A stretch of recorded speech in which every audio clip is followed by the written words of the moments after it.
Hello, welcome to some extra practice problems corresponding to the first two lessons. Some of these are taken from the textbook, some of these are extra problems. The first problem here, consider license plates with 4 letters and 4 digits. Calculate the number of possible license plates if. Now, in part A, it's asking for the number of possibilities where the letters have to come first. Repeats aloud, and we're going to assume here as well that order matters in this problem. So when order matters and repeats or replacement are allowed, we have the format of n to the r power, where n is the number of objects and r is the number of selections. So for the letters, we have 26 possibilities, and we're going to select 4, so it's 26 to the 4th power. For the digits, 0 through 9, that's 10 possibilities, and there will be 4 digits, so that's 10 to the 4th. So the answer to A is the product, 26 to the 4th, times 10 to the 4th. Part B, the 4 letters come first. Repeats are not allowed. So order matters, repeats are not allowed without replacement. That's a permutation, NPR. We're going to do that for both types, letters and digits. So it's 26p4 times 10p4. Now, C is a little bit messier. The letters and digits can be anywhere and repeats are allowed. So we're kind of similar to A in that repeats are allowed, the order matters, but we're not restricted that the letters have to come first. The letters and digits can appear anywhere. So the idea for this problem is that we have to count the number of ways that we can place the letters and digits. And so the situation is as follows. We have 8 total spaces here, 4 letters and 4 digits, so that's 8 total blanks, and we're going to fill in the 4 letters first. So 8 total spots.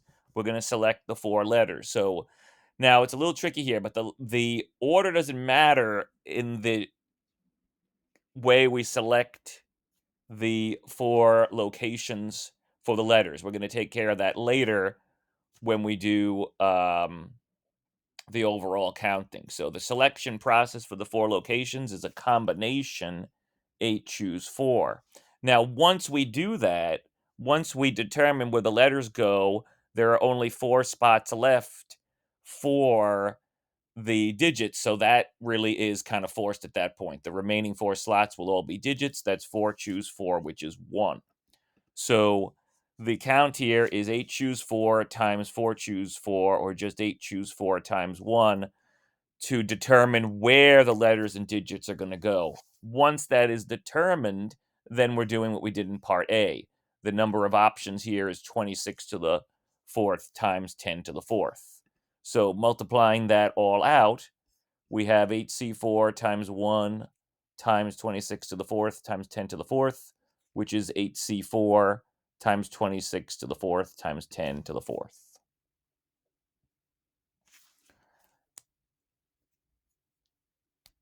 Now, in part D, the letters and digits must alternate. So if we start with a letter here in this example, then we have to go to a digit and then back to a letter, digit, and so on. Repeats are allowed. So repeats are allowed. The order matters. So we're still going to have this same 26 to the 4th, 10 to the 4th situation. It's just a matter of counting the number of ways to allow for the alternation. So the situation here is that once we start, the rest of the choices are fixed. If we start with a letter, then we go digit, letter, digit. We start with a digit first, then we have to go to a letter, and so on. So we have essentially 2 choices here. We're going to select either or a letter or digit, and then we're going to have everything kind of locked in from there. So we have 2 choose 1 for choosing either a letter or a digit to go first. So that's 2, and then times the counting for order matters and repeats allowed. So it's 2 times 26 to the fourth times 10 to the fourth.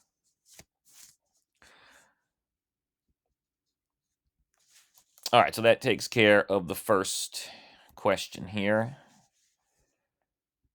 The second question, how many 12-person juries can be formed from a pool of 20 people?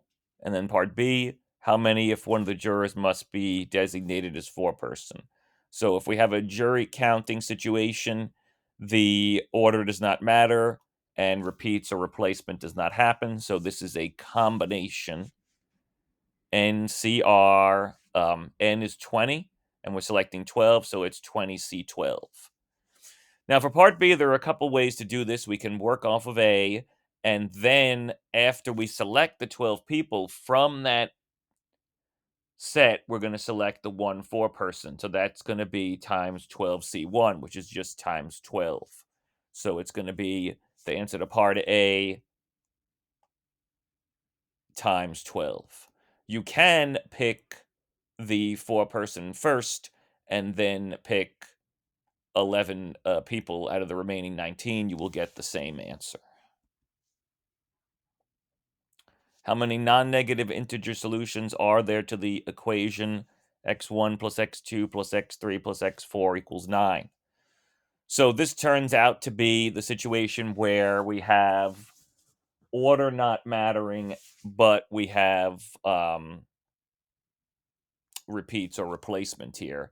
Essentially, you want to think of this as that we have 9 objects to put into 4 different categories or buckets. So we have to select 9 times from 4 different categories. So it's going to fall into that more complicated formula, n plus r minus 1 cr, when order doesn't matter and repeats are allowed. That's n objects and r selections. So a little bit interesting here. The r is bigger than n. Because of repeats being allowed, r can be larger than n.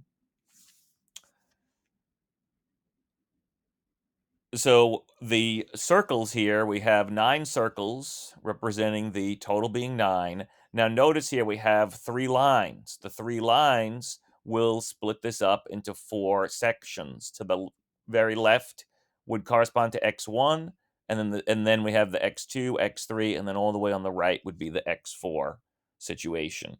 So in this particular example, we have x1 is 2, x2 is 3, x3 is 4, and x4 happens to be 0. So you can use the formula n plus r minus 1 cr, and that would be 4 plus 9 minus 1 C9, which is 12C9, or we can do this like a permutation with duplicates. We have a total here, adding up the circles and lines, we have a total here of 12 objects to arrange, and we have to divide by the duplication. So it's 12 factorial divided by 3 factorial times 9 factorial, which is exactly the same thing as 12C9. So let me just equate those here just to make that clear, but it's the same count.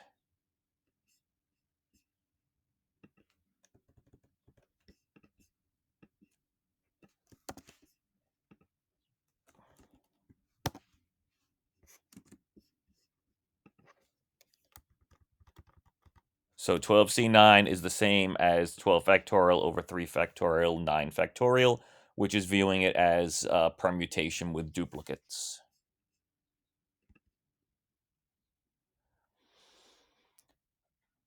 All right, number 4 is a binomial theorem question, finding the coefficient of x to the 5th y cubed in the expansion of 2x minus y to the 8th power. Notice the exponents add up to 8, so that's your n. And then the exponent of x can be your r. And so that's 5. So binomial theorem here, to get that particular term of the expansion, it's going to be n choose r, and then the first part of the binomial, a to the r, and then b to the n minus r. So in this case here, a is 2x and b is negative y. So we put that into the equation. It's 8c5, 2x to the fifth, negative y to the 8 minus 5, 3. Now again, we only care about the coefficient, so it's 8c5 times 2 to the fifth times negative 1 cubed.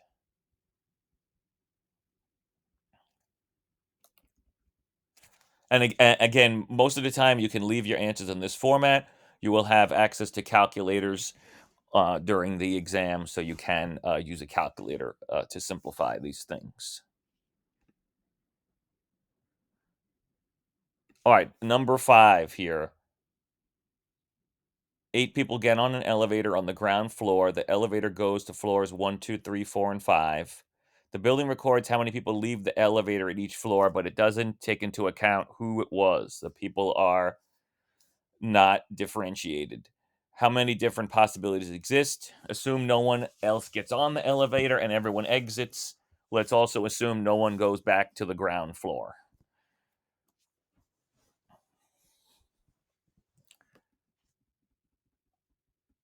And so essentially, what's happening here is that we have 8 people that are going to exit on one of 5 floors. So they're going to be put into one of 5 categories or buckets.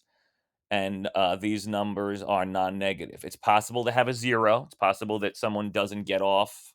No one gets off on a particular floor. That's okay. And so this reverts back to one of the previous questions here. This is essentially equivalent to number 3. So we have a total of 8 people to distribute among 5 floors. So you can use the formula or count it out. We have n plus r minus 1 CR because the order doesn't matter, but repeats are allowed. More than one person can get off on a particular floor. So n is 5 and r is 8. That leaves us with 12c8, 12 factorial over 8 factorial, 4 factorial.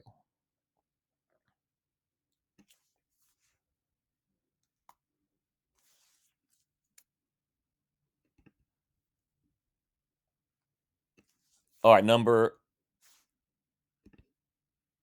6. You have 7 different food items. You want to choose 2 for breakfast, 2 for lunch, and 3 for dinner. How many different possibilities exist? Now, this question's a little bit different situation here. We have different food items and they're being put into specific categories: breakfast, lunch, dinner, and we're determining which how many are going to go into each slot. So it's a little bit different setup here. So the idea is that you're going to choose 2 of the items for breakfast. So that's 7, choose 2. And then from the remaining 5 that are left, you're going to choose 2 of those for lunch. Again, the order doesn't matter for those 2. And then for dinner, you have 3 items left, and you have to basically use all 3. So that's 3, choose 3, which is 1. So basically, it's forced there. The dinner items are forced. So that's 7 factorial over 2 factorial, 5 factorial, times 5 factorial over 2 factorial, 3 factorial, times 3 factorial over 3 factorial times 0 factorial. Remember, 0 factorial is 1. It's not 0. Let me just put in a multiplication dot here. And we're going to get a lot of cancellation.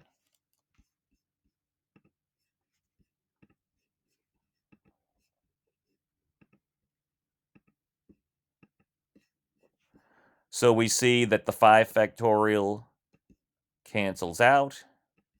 The 3 factorial cancels out.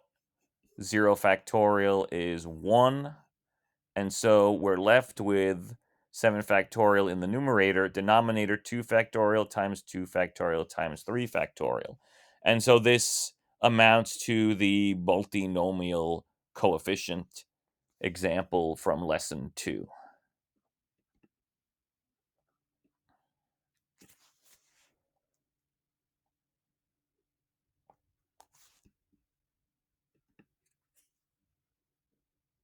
All right, this is a challenge problem. This one's a little bit tricky here. How many ways are there to split a 12-person jury into 4 groups of 3 people each? So it's a little bit similar to 6, but there is an extra step. It's an extra step in the process here. So I'll leave that as a challenge problem for you to try out. All right, once again, if you have any questions, please don't hesitate to email me. Thank you.